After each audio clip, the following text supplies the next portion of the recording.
Yes, everybody, welcome back to Talking Wolves. Welcome back to a brand new update video on the channel. I hope you guys are keeping well. It's been a short while since I've done a video. As you can see, sort of been away. You can just about see a nice little sea line in the background.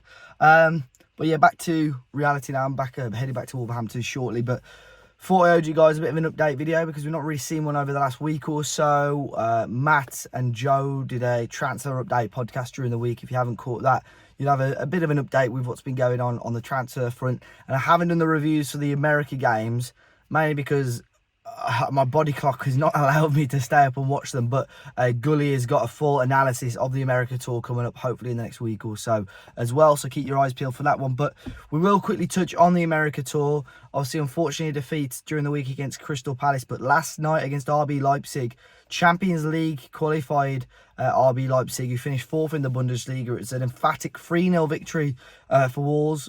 Fans saw and got to see a lot more of some of the new players and the new system that Gary O'Neill obviously pushing this back four system. We saw the likes of Neto, João Gomez, Jose Sá, Semedo get minutes again, and certainly looked like and sounded like Wolves were much stronger and the strongest that they've ever been so far this pre-season when these top talents were on. And you just have to go and watch the clip of the third goal that made it 3-0. Rodrigo Gomez on the end of it in the end, which shows the quality of football. Is such a fantastic goal from Wolves. But I'm interested because I think this gives Gary O'Neill such a selection headache, because there's players that have stepped up. Obviously, Sarabia got himself on the score sheet and was involved yesterday. Jean-Ric Bellegarde's been fantastic. I think the way Wolves play relies on Tommy Doyle to pick up the ball from deep. Rodrigo Gomez, you know, who starts. If everyone is fully fit against Arsenal, you've got to select from Hwang, Cunha, Strand Larsen's going to be a number 9, but that 3 behind, you've got to pick from Cunha, Hwang, Neto, Sarabia, Rodrigo Gomez, Chiquinho, potentially even Guedes. You've got 6 or 7 players there that Gary O'Neill's got to pick for free positions. So he's got a hell of a job on him to keep everyone pleased and happy. But certainly Rodrigo Gomez now has got to be knocking on the door for a potential start in that game against Arsenal. But fantastic way for Wolves to end the US tour. And of course, we saw a couple of days ago the away kit. It is the away kit that was leaked. Thankfully, it looks a hell of a lot better than the one that was leaked. A lot of people are happy with this this kit that has been launched with the wolf across the chest. It looks all right. I'm warming to it. I am warming to it a lot. And the Sudo kits have had a lot of praise. And fingers crossed, I think we will see a third kit in the coming weeks or so as well. As I'm aware, it's some sort of dark-ish sort of purple colour. So we'll wait and see when that one is out. We'll quickly jump onto the news and rumours though. Gary O'Neill, of course, been lots of speculation about his future at Wolves, both good and bad. I've heard whispers about the England job again recently, but it certainly sounds like Wolves want to keep him on side. Gary O'Neill even commented about it, saying there's no immediate rush, but he assumes there'll be no problem in sorting out a new deal at Wolves. But the Sun have reported this morning that Wolves are hoping to try and get him penned down to a new deal before the start of the season. It's pretty short notice in the next 2 weeks or so, but maybe after the Rayo Vallecano game on the week leading up to the season, we do see Gary O'Neill sign a new deal at the club. In terms of transfer rumours, Hugo Bueno again subject to transfer speculation. We've had Norwich, we've had Celtic, which was quite heavy speculation, but now we've got Feyenoord. Now the Dutch club have reportedly inquired about Hugo Bueno, taking him on loan. Talks are continuing between the two clubs, and it could include a buy deal, a buy option, but I'd assume it would have to be quite a high one for Wolves to even allow that to happen. But Hugo Bueno, in my opinion, needs minutes. I think if Wolves are confident enough in having Semedo and Lima as your right backs, and if they're happy enough with Doherty being a backup left back to Ryan Aït-Nouri, I think it could work. Maybe obviously Totti can shift across to the left hand side as well. So I think Wolves will.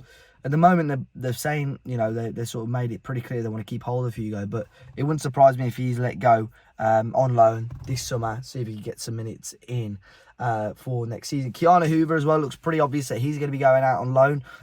It looked fairly odds on that he was going to be going to Sheffield United. He's reportedly had a medical there, but slowed down a little bit. There have been whispers from the Sheffield United side of things that the medical, or there has been an issue with the medical for the defender, but I don't know. Chris Wilder has also been quite tight-lipped about it. He was asked about it in these one of his post-match press conferences about Keanu Hoever, and he didn't really want to give much away. So we'll wait and see. But no one too reliable has reported about any issues with that. May well be agreed and confirmed in the coming days for Keanu Hoever to go to the Championship club Sheffield United. Boubacar Traoré, there's been some more rumours about him. I think I probably spoke about it a couple of weeks ago that a couple of teams in France were interested in him. It's Lens. Their interest has been reiterated once again by French media. Borussia Mönchengladbach are interested. Metz, his former club, interested in taking him on loan. Again, it's unknown whether Wolves would be open to this. At the moment, it's just purely interest by the French clubs and obviously the German side, Mönchengladbach, as well. But it's for a sale is extremely unlikely, and a loan deal may be possible this summer. But again, Wolves don't really, as long as Wolves can keep this core group of players happy, they don't need to be just letting players go willy-nilly. You know, we've got to have some squad depth, because that's seriously what let us down in the end last season. Some centre-back rumours to get into as well. Isaac Toure, who is the Lorient defender, has been linked with Wolves. 21 years of age. I'm sure this guy's an absolute tank. He's 6'7", 6'8". We spoke about this on the Transfer Podcast this week as well. Joe and Matt did. So if you wanted a little bit more information on him, reportedly, according to Football Insider, available for around that £15 million mark.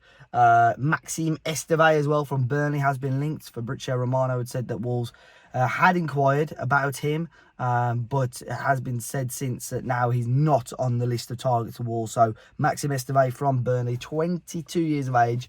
The Frenchman is not a player that Wolves are looking at for now this summer.